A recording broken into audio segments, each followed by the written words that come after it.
দেশ জুড়ে বিভিন্ন জায়গায় সংখ্যালঘুদের উপর হামলা, মন্দির ভাঙচুর, লুটপাট ও অগ্নিসংযোগের প্রতিবাদে মাগুরায় বিক্ষোভ মিছিল ও মানববন্ধন অনুষ্ঠিত হয়েছে। আজ বিকাল ৩টায় মাগুরা প্রেস ক্লাবের সামনে থেকে সম্মিলিত সনাতনী সাদাকাতিদের ব্যানারে এই বিক্ষোভ মিছিলটি সারা শহর প্রদক্ষিণ শেষে চৌরঙ্গী মোড়ে এসে প্রতিবাদ সমাবেশ ও মানববন্ধন অনুষ্ঠিত হয়। প্রতিবাদ সমাবেশে জেলার বিভিন্ন জায়গা থেকে সংখ্যালঘু সম্প্রদায়ের বিভিন্ন শ্রেণী পেশার হাজার মানুষ এসে অংশ নেয়।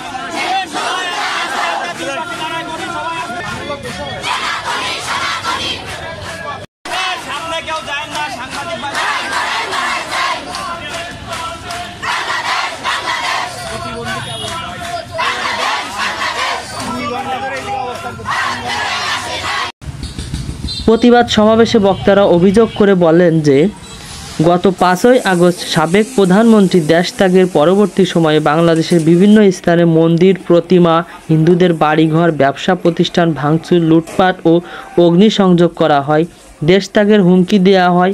বিগত দিনে হিন্দু নির্যাতনের বিচার হলে দুর্বৃত্তরা এই নারকীয় কর্মকাণ্ড চালাতে সাহস পেত না। প্রতিবাদ সমাবেশ থেকে দেশ জুড়ে সংখ্যালঘুদের উপর নির্যাতন বন্ধের দাবি জানানো হয়।